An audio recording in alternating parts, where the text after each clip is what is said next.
እግዚአብሔር መልካም አምላክ ነው። በእውነት እግዚአብሔር መልካም አምላክ ነው ስንል ቀላል ሊመስል ይችላል፣ ግን በጣም እግዚአብሔር መልካም አምላክ ነው። እንዴ ቃላት ከምናገረው በላይ በእኔና በቤተሰቤ ላይ እግዚአብሔር ትልቅ ትድግናን ትልቅ ደግሞ ከስብራት መታደግን አድርጎልናል። ክብር ለእግዚአብሔር ይሁን። ምንድነው የሆነው? የወንድሜ ልጅ ታሞ ነበረ እና ሐሙስ ዕለት የዛሬ 15 ቀን ይመስለኛል አፖስትል ሁላችንም እየጸለየልን ነበርና እህቴ ላይ ቀኝ እጇ ላይ ቅባት አደረገ። በቅባት ነበር ይጸልይልን የነበረው።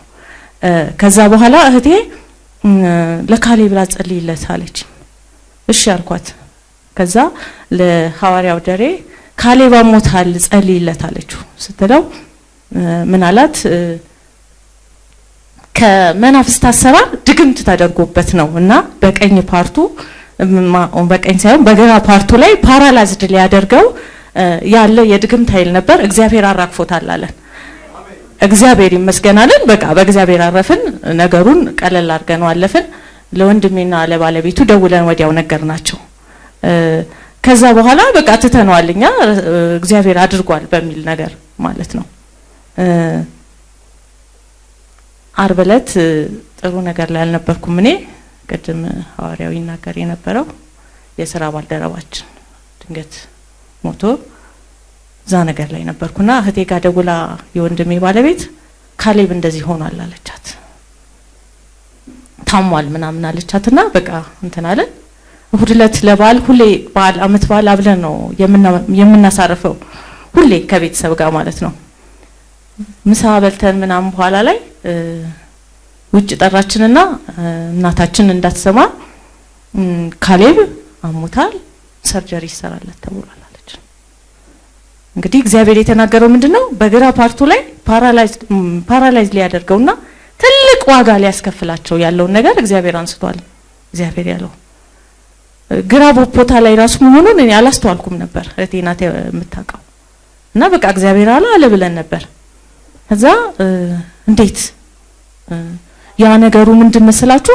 ይሄ የዘር ፍሬው ላይ አብጦበት ኢንፌክሽን ነው ተብሎ ነበር። አሁን አልትራሳውንድ ሲነሳ ግድ ሰርጀሪ መደረግ አለበት ነው የተባለው። እንግዲህ የዘር ፍሬ ምን እንደሆነ ታውቃላችሁ፣ ወላጆችም ታውቃላችሁ፣ ሴቶችም ወንዶችም ታውቃላችሁ። ከባድ ነገር ነው። በፍጹም አይሆንም አልኳት። በፍጹም ሊሆን የሚችል ነገር አይደለም። አስቀድሞ እግዚአብሔር ተናግሮናል፣ ይህ አይሆንም ብሎናል። አይ ግድ ይሆናል ብለውኛል። በሚቀጥለው ሳምንት ለሰርጀሪ እንደውም አድሚሽን ተሰርቶለታል አለች የወንድሜ ሚስት ማለት ነው። በቃ በጣም ካይምሮ በላይ ነው። እኔ እንጃ እንዲህ ስናገረው ምናልባት እንዴት እንደምትረዱኝ አላቅም ስትል አይሆንም አልናት። እናታችን እንዳሰማለች በፍጹም መስማት አለባት። ምክንያቱም እግዚአብሔር አስቀድሞ ተናግሯል። እንደገናም ደግሞ መጸለይም አለብን። ቅድሚያም ለእግዚአብሔር ማሳለፍ አለብን። እነሱ ቸኮሉ አይደል እኛ መፍጠን አለብን የሚለውን ነገር አልናት። እነሱ ቸኮሉ፣ ሐኪሞች በጣም ቸኩሏል፣ ቶሎ መደረግ አለበት የሚለውን ነገር ሰርጀሪ ማለት ነው። እንግዲህ አልጋ ተይዞለት ያለ ልጅ ነው። እዛ ወዲያው ወደ ዘኒ ደወልኩላት። ዘኒ ካሌብ አሞታል ብቻ ነው ያልኳት። ካሌብ አሞታል ስል እና ምን ይሻላል ስትለኝ አይ ነገ ዳሬ እንዲጸልይላት ፈልጌ ነበር ስላት አይ ነገ እንደዚህ እንሄድ ነበር፣ የሆነ ፕሮግራም ነበራቸው እነሱ የሚሄዱበት ቦታ።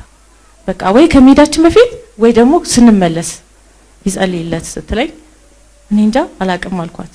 ከዛ ጧት ይሻላል በቃ ጧት ይዘሽው ነይ። ስንት ሰዓት? 2 ሰዓት። እሺ በቃ በ2 ሰዓት ተቀጣጠርን። እንትን አለን። ዲቴል የሆነውን ነገር አላወራንም። እሁድ ሌሊት 12 ተኩል ላይ ሐኪሟ ደወለች። ሴት ናት ሐኪሟ። ይሄ ሰርጀሪ በጣም ከባድ ስለሆነ ነገ ደግሞ ተመልሰን ያንን ነገር ላናገኘው ስለምንችል ሲከፈት ምን ሊሆን እንደሚችል ስለማይቻል ድጋሚ አልትራሳውንድ ይነሳል። በቃ እግዚአብሔር ጣልቃ ገብቷል አለን። ይሄ ምልክት ነው። ቀድመንም በፍጹም አይሆንም ብለናል። እግዚአብሔር ተናግሯል፣ የእግዚአብሔር ቃል አንድ ነው የሚለው ነገር። ከዛ መጣን እዚህ። እግዚአብሔር ይባርካችሁ። እውነት ዘኒም ሐዋርያም ደረጀ እግዚአብሔር ይባርካችሁ። ከራሳችሁ ነገር አስቀድማችሁ ለትውልድ በመስጠታችሁ እውነትም ይሄ የትውልድ ቤት ነው። እውነት የትውልድ ቤት ነው። ዘራችሁ ይባረክ። ዘመናችሁ ይባረክ። እኔ ይሄንን ነው ምለው። መጣን፣ ምንም ጊዜ እንትን አላለም። 2 ሰዓት ደረስን። ዳሬ መጣ። በቃ ሲጸልይ ሞት አይሆንም ማለት ሞት አይሆንም፣ ሞት አይሆንም። እግዚአብሔር ለዚህ ቤተሰብ ትልቅ ትድግናን አድርጓል፣ ትልቅ ነገርን አድርጓል፣ ትልቅ ርህራይን አድርጓል፣ ትልቅ ምህረትን አድርጓል እያለ ይናገር ነበር። ከዛ በኋላ ሰርጀሪ አይሆንም ማለት አሜን። ምናልባት ሰርጀሪ አይሆንም፣ ሰርጀሪ አይሆንም። ይሄ ልጅ ደም አፍስሶ ሁለቱን እግሮቹን ከወገቡ በታች ፓራላይዝ ሊያደርገው የሆነ የመጨረሻ ተማምሎ የወጣ ነገር ነበር። አይሆንም ሰርጀሪ አለ። ደም አይፈስም አለ። ደምን ፈሶ እንደገና ከወገቡ በታች ሰርጀሪ ይሆን ነበር፣ ማነው ፓራላይዝድ ይሆን ነበር። ስለዚህ ደም አይፈስም፣ ሰርጀሪ አይሆንም አለ። እግዚአብሔር ይመስገን። እግዚአብሔር ቀድሞ ደረሰልን። እግዚአብሔር ከትልቅ ስብራት ታደገን። እውነት በጣም የምንወደው ልጅ ነው። አንድ ወንድ ልጅ ከቤታችን ያለው ትልቅ ስብራት ነበር ለቤተሰብ የሚሆነው። ወንድሜም አንድ ነው። እግዚአብሔር ግን ከትልቅ ስብራት ታደገን። እግዚአብሔርን እጅግ አድርጋችሁ አመስግኑልን። ክብር ለእግዚአብሔር ይሁን፣ ክብር ለእግዚአብሔር ይሁን፣ ክብር ለእግዚአብሔር ይሁን።